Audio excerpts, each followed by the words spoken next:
കർത്താവിൻ്റെ മഹത്വമുള്ള നാമം വാഴ്ത്തപ്പെടുമാറാകട്ടെ. അനുഗ്രഹിക്കപ്പെട്ട ഈ നല്ല പ്രഭാതത്തിനായിട്ട് കർത്താവിന് സ്തോത്രം ചെയ്യുന്നു. ഈ പ്രഭാത സന്ദേശം കേൾക്കുന്ന എല്ലാ പ്രിയപ്പെട്ടവർക്കും വീണ്ടും വരുന്നവനായ ക്രിസ്തുയേശുവിൻ്റെ ധന്യമുള്ള നാമത്തിൽ എൻ്റെ പ്രഭാത വന്ദനങ്ങളെ ഈ നിമിഷം അർപ്പിക്കുകയാണ്.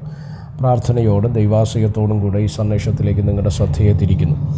സദൃശ്യവാക്യങ്ങൾ 10-ാം അധ്യായം അതിൻ്റെ 12-ാമത്തെ വാക്യം ഇങ്ങനെ പറയുന്ന വാക്യം: പക വഴക്കുകൾക്ക് കാരണമാകുന്നു, സ്നേഹമോ സകല ലംഘനങ്ങളെയും മൂടുന്നു.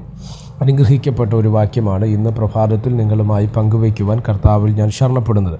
ശ്രദ്ധിച്ചേ, എന്തുവാണ് ഈ പകയെന്ന് പറയുന്നത്? ഹൃദയത്തിൽ സൂക്ഷിക്കുന്ന ദേഷ്യം, ഒരാളിനോടുള്ള പ്രതികാരം, അവരെ തകർക്കുക എന്ന ലക്ഷ്യത്തോടുകൂടെ നമ്മുടെ ഹൃദയത്തിനകത്ത് വരുന്ന ചില ചിന്തകൾ, ഇതാണ് പകയെന്ന് പറയുന്നത് നമുക്കൊരു പക്ഷേ പലരോടും നമുക്ക് വിഷമം തോന്നിയെന്ന് വരാം, പലരോടും നമുക്ക് പ്രയാസം തോന്നിയെന്ന് വരാം.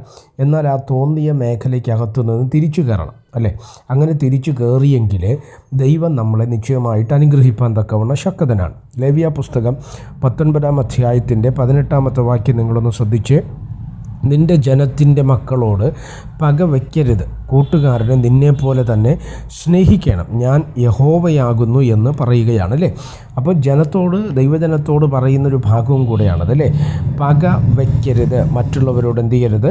പക നമുക്ക് ഉണ്ടാകാൻ പാടില്ല. അത് നമ്മുടെ ഇടയിൽ നിന്ന് നീങ്ങപ്പെടേണ്ടതാണ് എന്ന് തിരുവചനം വ്യക്തമായി നമ്മെ എന്ത് ചെയ്യുന്നുണ്ട്? പഠിപ്പിക്കുന്നുണ്ട്. സ്തോത്രം. അതുപോലെ പത്രോസിൻ്റെ 1-ാം ലേഖനം 4-ാം അധ്യായത്തിൻ്റെ 8-ാമത്തെ വാക്യം നിങ്ങളൊന്ന് ശ്രദ്ധിച്ച്: സകലത്തിനും മുൻപേ തമ്മിൽ ഉറ്റു സ്നേഹമുള്ളവരായിരിക്കുവിൻ, സ്നേഹം പാപങ്ങളുടെ ബഹുത്വത്തെ മറയ്ക്കുന്നു. സ്തോത്രം. അപ്പം ഒന്ന്, പക നമ്മൾ വയ്ക്കരുത്; 2, സ്നേഹത്താൽ സകല ലംഘനങ്ങളും മൂടുന്നു. അതാണ് പത്രോസിൻ്റെ ലേഖനവും പഠിപ്പിക്കുന്നത്. സ്നേഹം പാപത്തിൻ്റെ ബഹുത്വത്തെ എന്ത് ചെയ്യും? മറയ്ക്കുവാൻ തക്കവണ്ണം ഇടയാകും. 1 കൊരിന്ത്യർ ലേഖനത്തിലേക്ക് നമ്മൾ കടന്നു വരുന്ന സമയത്ത് 13-ാം അധ്യായത്തിൻ്റെ 5-ാമത്തെ വാക്യത്തിൽ ഇങ്ങനെ പറയുന്നു: സ്നേഹം ദോഷം കണക്കിടുന്നില്ല. ദൈവസ്നേഹം ഉള്ളിൽ വസിച്ചു കഴിഞ്ഞാൽ ആരോടും നമുക്കൊരു ദോഷവും ചെയ്യുവാൻ ദൈവം നമ്മളെ അനുവദിക്കത്തില്ല. അതുകൊണ്ട് എന്നെ ശ്രദ്ധിക്കുന്ന ദൈവമക്കളോട് ഈ പ്രഭാതത്തിൽ ഞാൻ കൈമാറാൻ ആഗ്രഹിക്കുന്ന ഒരു ദൂതാണ് സ്തോത്രം: പക വയ്ക്കരുത്, സ്നേഹിക്കുക. ദൈവം നമ്മളെ സഹായിക്കട്ടെ. പ്രാർത്ഥിക്കാം. പരിശുദ്ധനായ ദൈവമേ, സ്വർഗീയ നല്ല പിതാവേ, സന്ദേശത്തിനായിട്ട് സ്തോത്രം ചെയ്യുന്നു. ഈ സന്ദേശം എല്ലാവർക്കും ഒരു അനുഗ്രഹമാകണം. ആയിരങ്ങൾക്ക് ഇത് വിടുതലായി മാറട്ടെ. മഹത്വം അങ്ങേക്ക്, യേശു കർത്താവിൻ്റെ നാമത്തിൽ തന്നെ. ആമേൻ. എല്ലാവരെയും ദൈവം അനുഗ്രഹിക്കട്ടെ. God bless you.